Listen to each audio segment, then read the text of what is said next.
So dito nga po mga kalingap mga kaed, si Kalingap Edu hinatid si Viancy pagkatapos ng kanyang birthday kahit hating gabi na. So yan po yung ating pag-uusapan po mamaya mga kalingap mga kaedsi. Pero bago po natin ipagpatuloy ang video ito sa mga bago pa lang po sa ating munting channel, huwag po natin kalimutang suportahan ng ama ng Kalingap, Kuya Val Santos Matubang at Kalingap Rob. At paunawa, panoorin po muna ang full video bago mag-comment para malaman ang nilalaman nito. Pa-like and pindutin na rin po natin ang notification bell para updated po kayo lagi sa aking mga videos. So dito nga po mga kalingap mga kaedsi, sa vlog nga po ni JP Alibio ay makikita nga po natin itong si Kalingap Edu at Viancy nga po na habang kinakausap nga po itong si Kalingap Edu. So dito nga po mga kalingap mga kaedsi, unforgettable birthday party nga po ni Kalingap Edu at ni Kalingap Ian.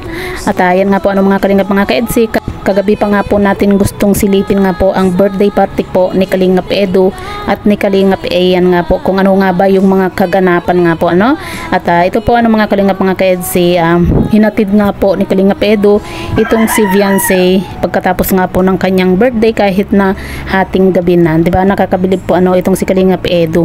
Kaya wag po nating binabash po itong si Kalingap Edu patungkol po sa hindi po paghatid sundo po ni Kalingap Edu na sinasabi po ng iba. Kasi minsan po mga kalingap mga kaedsi, hindi lang po natin alam, pero lagi po yan hinahatid sundo po ni Kalingap Edu kahit na hating gabi na. Kaya nga po sabi ni Dr. Love, di ba, sa kanyang live na talagang nakakabilib itong si Kalingap Edu, kasi grabe yung effort din po ni Kalingap Edu na ginagawa po niya para dito kay Viancy. Kasi nakakatakot nga naman, di ba, yung pagbiyahe papunta nga po kila Viancy, lalo na po at hating gabi, lalo na kapag pauwi na po itong si Kalingap Edu na mag-isa lang po siya. Kaya talagang dito po tayo bumibilib po kay Kalingap Edu. At dito nga po mga kalingap mga kaedsi, habang kinakausap nga po itong si Kalingap Edu, meron pong pinapipirmahan din po dito kay Viancy. At ito na nga ba po yung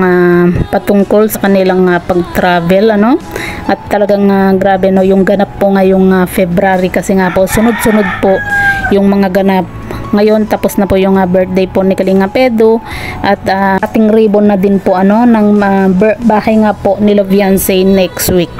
At Valentine's nga po, maging yung pagpunta po nila sa Hong Kong. Kaya naman napakarami pong ganap nga po ngayong February.